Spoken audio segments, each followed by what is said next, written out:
Old Man Taylor, welcome back to the channel.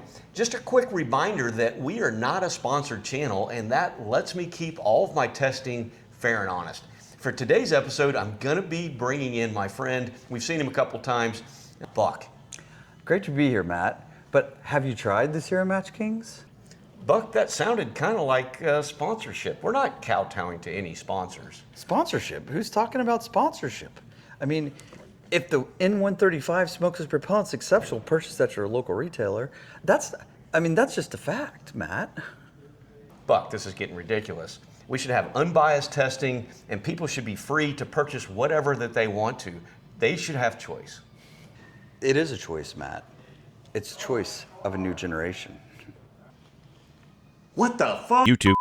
Old Man Taylor, what are we doing today? Tuners, all about them. Love them, hate them, not really sure. We're gonna answer a bunch of questions today. We're gonna talk about what is a tuner, what is it doing, is seating depth the same thing, how do you tune a tuner, and does it even work?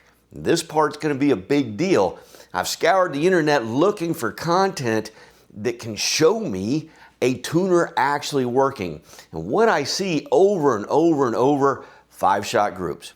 Well, anybody who's watched this channel for any length of time knows 5-shot groups sometimes tell us a tale. Well, they're not a great scientific representation of what will happen if you shoot them again. So here's what we're gonna do. We're gonna run a scientific as possible test to see, is this tuner actually doing anything? We're gonna do it with a large sample size, and we're gonna throw a blind test in there to take me out of it. And at the end of all this, we'll talk about what did our testing show, what does it mean, and what are we gonna do in the future? So let's talk about what exactly is a tuner, this black thing on the end of my barrel here. And before we get too deep into that, just for transparency's sake, I do want to state that Cortina Precision provided me with 2 tuners for this video.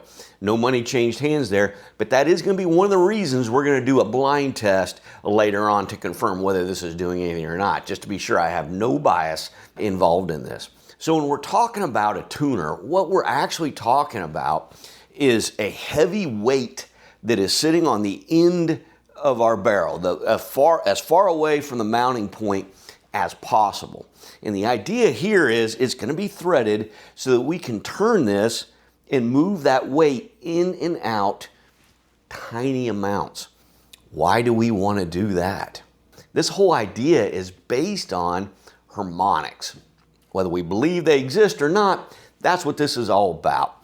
And the concept here is when my YouTube happens down here in the chamber end of my barrel, that's going to cause these molecules to rapidly come all the way to the end of the steel and then vibrate and come back. And that's going to happen super fast, faster than that projectile is going to travel down the bore.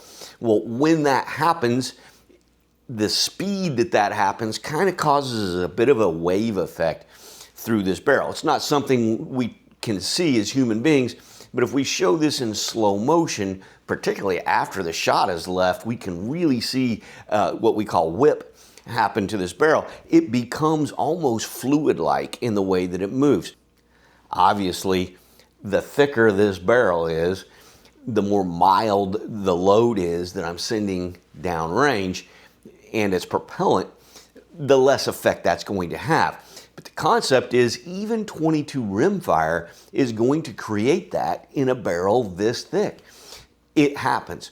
This is a common practice in 22 rimfire. We see a lot of tuners there. In competition for extreme precision with centerfire, we see a mixed bag. Some people run them, some don't. And that begs the question, if they work, why doesn't everyone run them? And if they don't work, why is no one running them? It's a kind of a mixed bag, and that's why there's a lot of controversy here. That's why I want to do some testing to dig into that and figure out what's going on. Why do some people swear by them and some swear they're not going to use them? back to our tuning.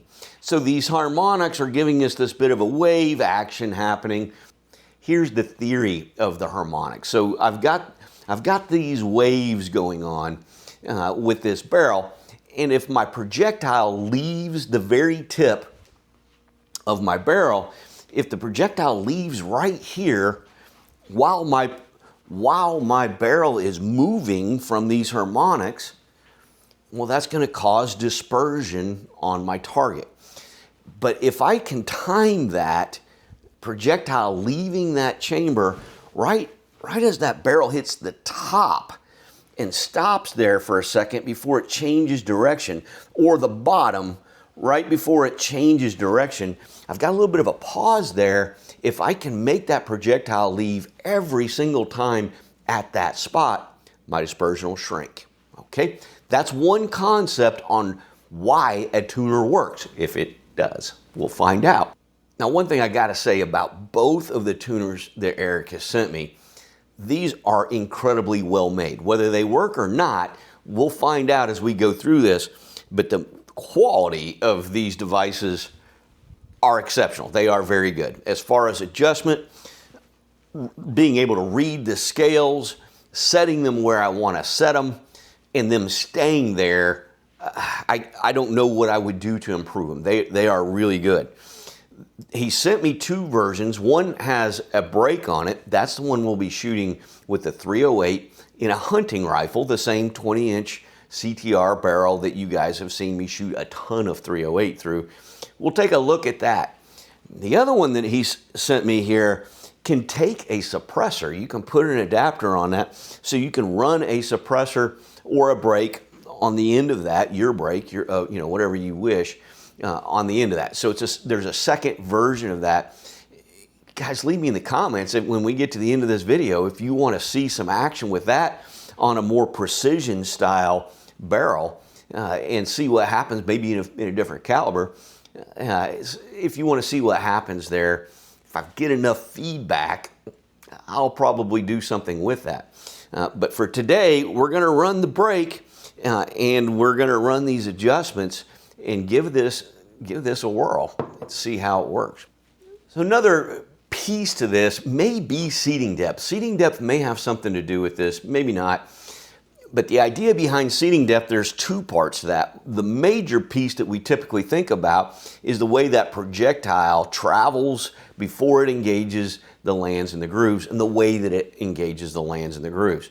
But a second chunk to that may be we're timing when that projectile leaves the end of the bore exactly like this idea. Instead of changing the harmonics to match that, maybe seating depth is changing when that projectile leaves tiny amounts that align it to the natural harmonics without the tuner. It's a possibility. In order to test this today, when we move forward, I'm going to use a projectile that didn't tune to seating depth. I just didn't get a result. You guys have seen me show multiple times different projectiles like the 168 SMKs, 77 SMKs. Both of those responded very well to seating depth. But if you remember, probably about a year ago, we were developing a long distance load for 308, and I was using 169 SMKs. They did not respond. I got no nodes, no patterns. It was all just random distribution. When I repeated it, I got the same random distributions. There was nothing that lined up and said, this is the best depth. So that made me think if I tried that with my tuner, we can rule out seating depth and see, do we get a response that has nothing to do with seating depth. So we're going to run the projectile that just did not tune to seating depth and see what happens. Here's what we're going to be doing. With this tuner fitted to this rifle, I'm going to shoot 3-shot groups. I'm going to turn the tuner 2 settings in between each group. We're going to shoot 10 strings, so we're going to cover 20 settings on the tuner. And what we're looking for here is a pattern. We want to see our groups get smaller and smaller and then larger and larger, and that's going to point to that ideal place where we're, quote, tuned. We're looking for the smallest groups we can get, obviously, but we're only shooting 3-shot groups. So we know statistically the 3-shot group by itself doesn't mean very much. We want to see the shots before and after pointing to that's our spot. Or we're looking for consecutive very small groups all in a row. That's the concept. That's what we're looking for. I'm going to load up those cartridges. We're going to take them to the range and we're going to find out, does that happen? I'll see you at Outpost Range.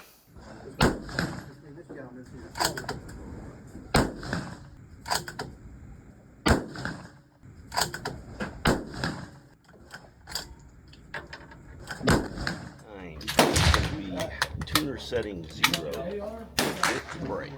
I know. I was trying to shoot nothing. Oh, okay. I had to.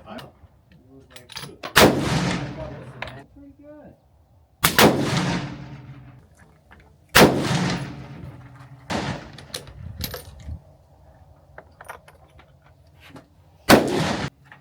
Man, makes you more because I was looking for the pigs.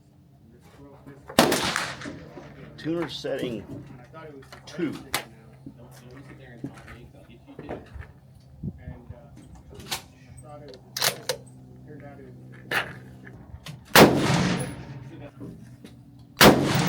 Yeah, I.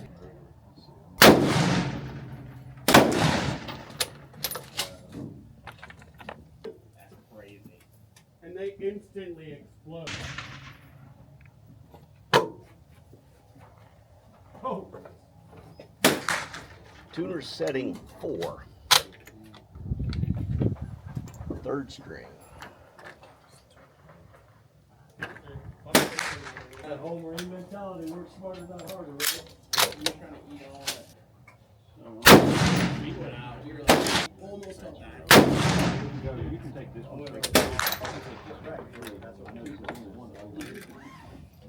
Alright, tuner setting 6.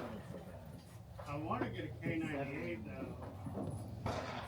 This is going to be group 4. This one? I guess, yeah. Out east.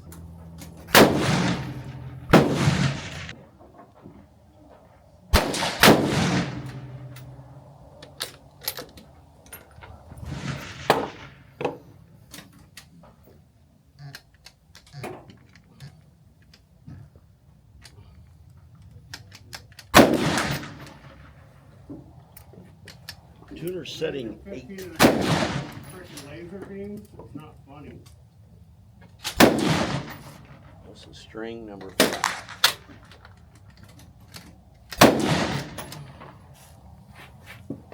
Dang it.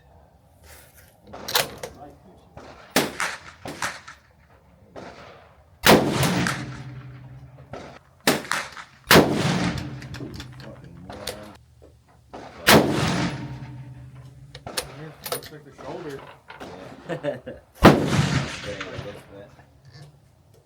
Give it a little love. When I gotta use 2 hands to pull it back and the extractor don't let go, I gotta, that thing's doing good. Alright, we're at setting 10. 1 lap. Where'd And you group go? 6. Uh-oh, he's in the car.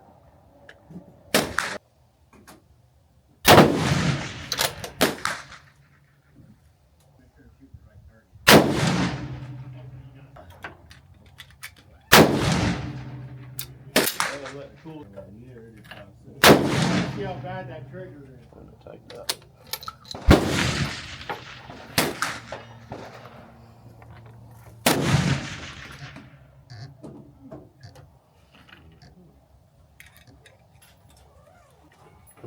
All right, tuner setting 12.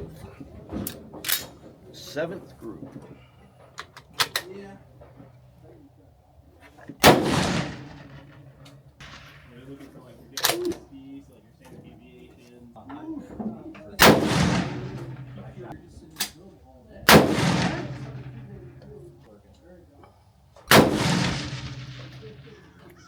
Y'all having that issue today, huh? Tuner setting 14.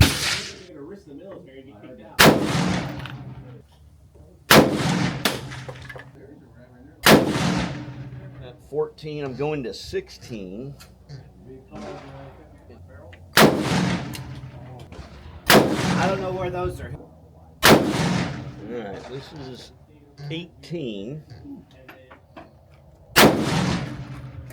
Fine. I'm done. Back from the range. You guys saw me shoot 1 through 10 on here. Got a few more shots we'll talk about in just a minute. So what did I do with this data? I'll put it in the computer as usual. Got the group sizes of each one of those settings, and I put that onto a graph. Sure, put that up. And take a look at this. Now, what I was looking for were consecutive small groups. And I didn't get a real clear example of that here. What I did get was setting number 10, which was group 6, showed me the smallest group. When I look at the two on either side of that, they're not the second and third smallest. In fact, it actually went up a little and then came back down.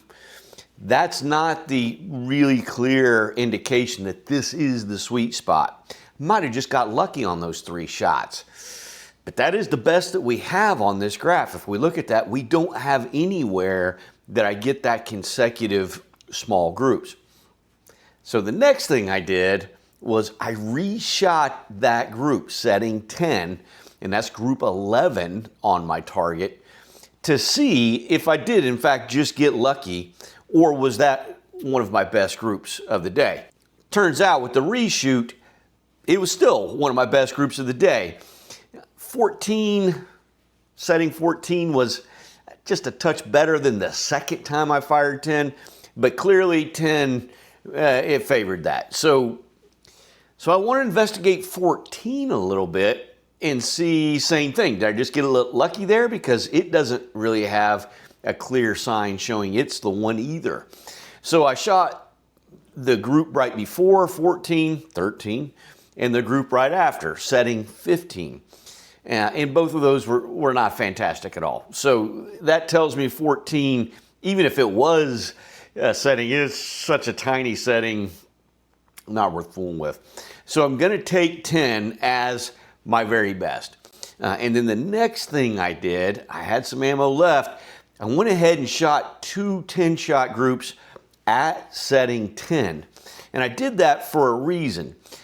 The weather when I was shooting this session was in the 60s.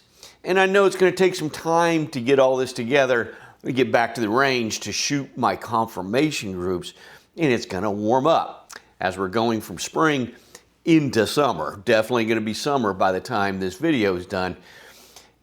So I wanted to get a baseline in the 60 to 70 degree range and see, did 10 stay a good setting, or did that open up a little bit more? They were both just sub MOA, 0.98, 0.93, so just under 1 MOA, we can call it that. So how did we look on the whole thing? The worst group I had was the first group at setting 0. It was 1.15 MOA for a 3-shot group. That was pretty wide. The very best group that I had was that setting number 10, which was group 6. And of course I shot that twice, and yeah, I'll put a graph up of how that settled out. Still down there, sub half MOA. All right, so now I've got my 2 settings. What I'm gonna do is load up 50 rounds, go back to the range, and we're gonna shoot our confirmation. We're gonna do that with some help. We'll get a chance to see Buck again because I've got to do a blind test on this. I'll see you back at Outpost Range. Back at Outpost Range, what are we doing today? These are the targets we're gonna be shooting. I'm gonna have 2 of these. There's 9 shots on this one. I'll put a 10th one down here. We're gonna be shooting 5-shot groups, and I'm gonna shoot 10 of them for 50 shots. 25 of them are going to be on my quote best setting on this tuner. 25 are going to be on my worst setting on this tuner. I've invited Buck to join me today.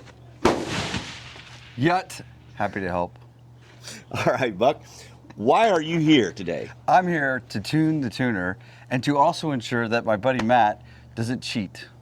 So I'm your proverbial hall monitor. So while you'll be shooting, unbeknownst to you, I will be adjusting the setting on the tuner for you. All right. Without you knowing it at all. Okay, so here's what that's going to look like for you. I'm going to set a camera up on the tuner so you can see what Buck is adjusting before each string. I'll sync that by the sounds of the shot. I'll just leave the camera run. All right, so he's going to randomly choose one of those two settings. He's going to keep track of that on a piece of paper for me, but I won't know. I have 50 cartridges loaded exactly the same. I'm going to shoot 5-shot strings. First target, second target, 1, 2, and we'll just keep doing that. And then when we're done, he'll give me the sheet, and I'll be able to mark each target with whether it was the 0 or 10 setting, and I'll be able to combine those into a 25-shot group of each, and we'll be able to compare them and see, are they the same? Like it? I love it. I just got to make sure that you're straight on the whole shoot today. That's it. That's it. Hall monitor. All right, let's do it. Here. I'm going to stand over here, and you dial in whatever you want my first string to be, either 0 or 10, and then mark it on that on the notebook.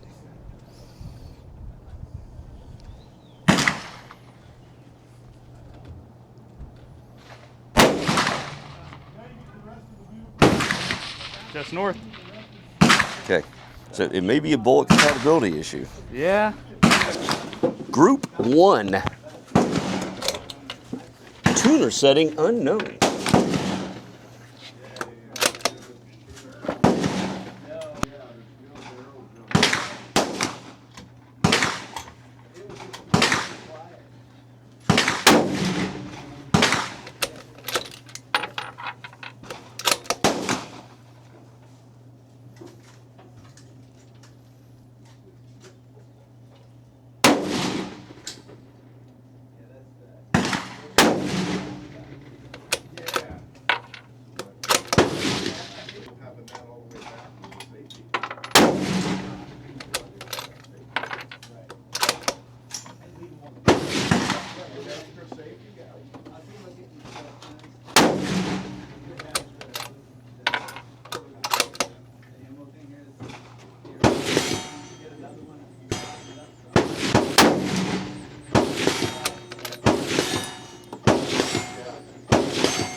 String group 2.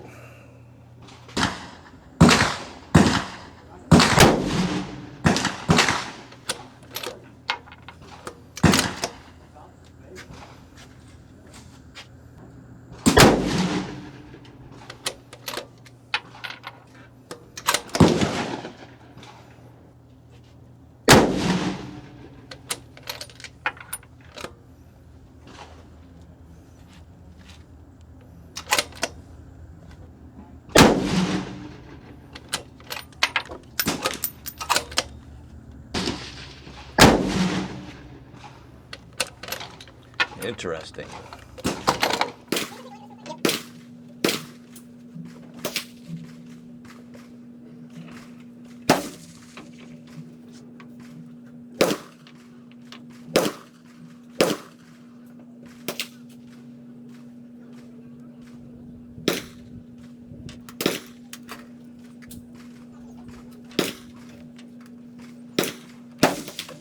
Group 3.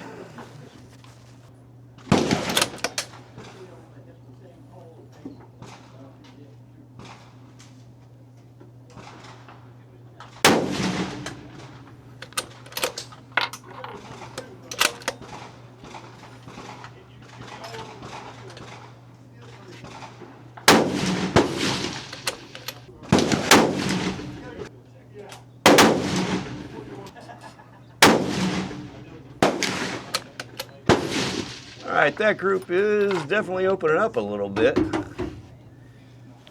Okay.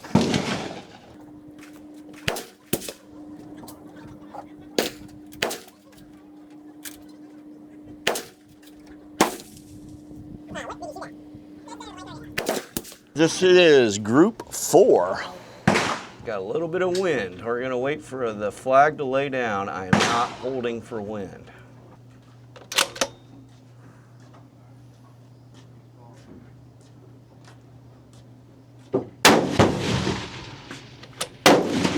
Jeez, Matthew, you're making a racket. I know, I got a break today. Sorry.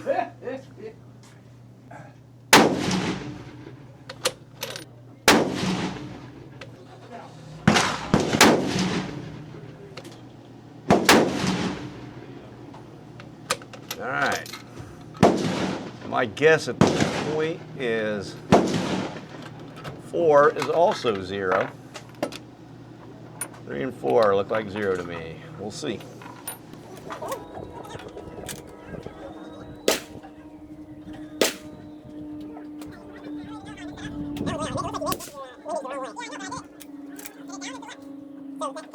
All right, group 5.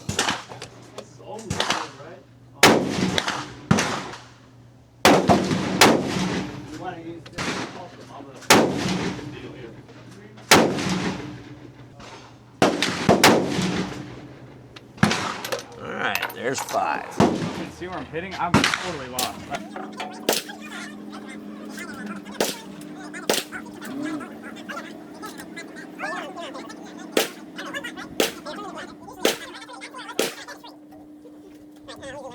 All right, camera's on. All right, this is group 6 with brake. Hat. String number 6.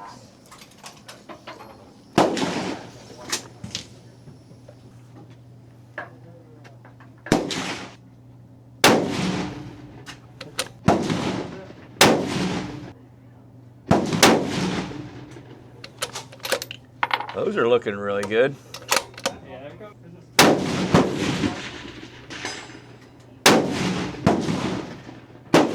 Much tighter. I would say that's a setting 10 would be my guess.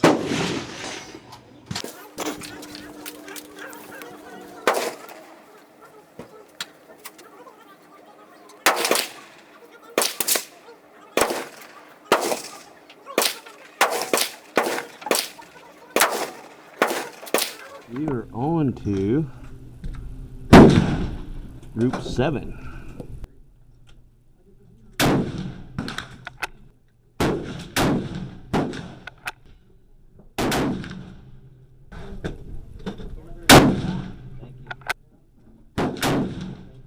Put this hand on the back. Yeah, and I do have more. I got this and I got some like Walmart. Yeah, no, I've got another box.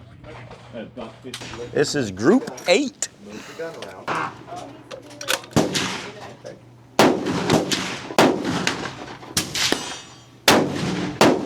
There's like 16 of them, there's 2-inch faded dots. So if you're comfortable already with your rifle 0, you guys need time. Get all the time in his zone. Okay. Well, he sets his rifle up to shoot 100, then you shoot 100. Then we go to 300. Well, you have to, once he's done, he's gonna have to case up. And then you're gonna put your Let me break it down, Noah.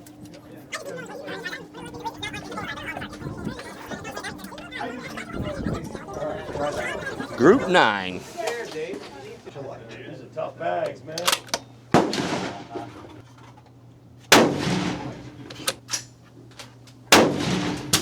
gonna take time with yours. There's no rush. Yeah, because Like you're in with different animals. Are the are picture? you on? We should probably go shoot a couple. All right. Waiting for a barrel to cool down. I didn't take the flag out. That was my fault.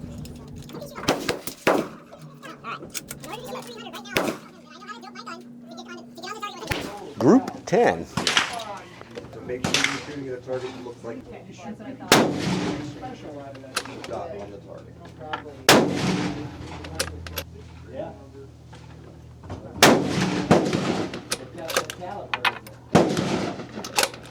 Oh yeah.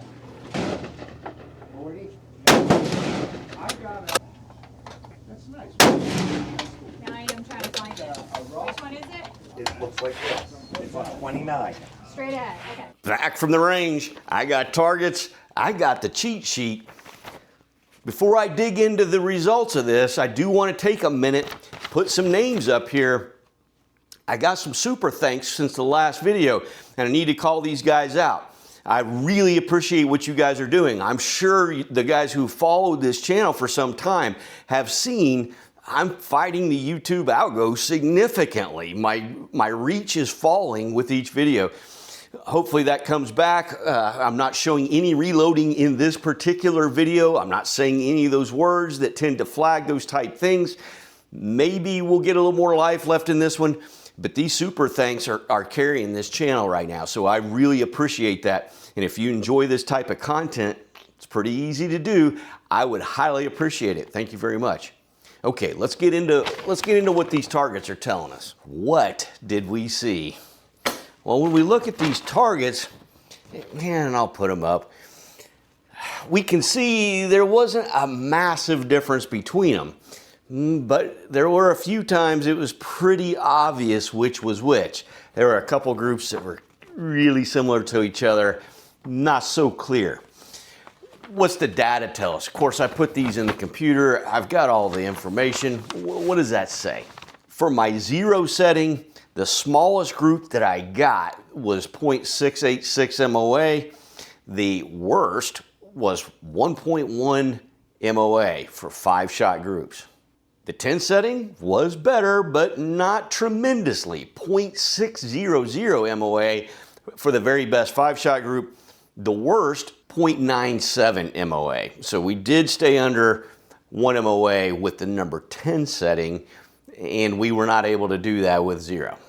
How did our composites look? When I take those 5-shot groups, all for the same setting, overlay them, make a 25-shot group, yep, we'll be putting that up, wasn't spectacular. 1.276 MOA with a mean radius of 0.378. So one thing to remember, I shot those 10-shot groups when it was 60, 70 degrees outside. We're definitely into summer now, looking in the 80 to 90 degree range. Did that group open up because the temperature changed and our setting was no longer as relevant? Or was it just 25 shots all on top of each other gives us a bigger group? Well, of course we know that's going to happen. 0.2-ish, 2.5 MOA, something like that, quarter MOA. That's a lot. Could be either one. I'd say that's not definitive, but it is pointing to that temperature change may have actually had a little bit of an impact there. So how did that do compared to our worst setting? If these numbers are very similar or the same, it means our tuner just didn't do anything. If the difference is statistically significant, then we know the tuner did do some things. So this number really matters. Our composite of our worst, go ahead and get that up, 1.68 was significantly bigger, no question about it. The mean radius, 0.46.5. So we definitely opened up. The cluster, we're just not as clustered. We had a few flyers on the first group. You could call them that. Some shots that are sitting outside of that big group. On this one, it looks like there's a lot of them out there. It definitely was more open for sure. So you know, I had to run the numbers on this. Statistically, how significant was this? In other words, if I shot 1,000 rounds of both of these, what are the odds that they would actually be the same size group? Statistics tells us 96% sure that these are not the same load. That's a very high number and statistically significant number. We've crossed the standard deviation to be significant. These groups are not the same. That definitively is giving us that information. So what did we learn? We learned the tuner absolutely has an impact on dispersion, group size. The only change between these two groups was the tuner setting. That tells us barrel harmonics are a thing, and changing the weight on the end of that rifle, tiny amounts, actually does have an impact. Another thing that we learned, an incorrect tuner setting will make things worse. So just getting a tuner, sticking it in your rifle, throwing a number on it, you're probably going to be worse off than if you didn't mount one at all. Next thing we learned is there is in fact a best setting, and you need to do the work to find it if you're going to run a tuner. We also learned projectiles that do not respond to seating depth do respond to the tuner. What is inconclusive? What's inconclusive is a 20-degree variance may have changed the optimum setting for our tuner. That is possible. It points to that, but we didn't define that for sure. Based on that information, if you're going to run a tuner and you're competing particularly, it's probably important that you log your settings based on your ambient environment, particularly temperature. So that's what we gleaned from all of this fun and games. Now, a couple points.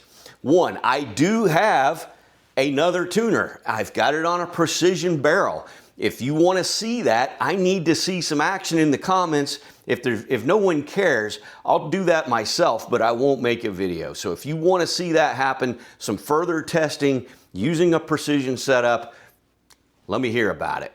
And while you're telling me, what did I not cover that you wanted to see, so we know what to include in that second follow-up video?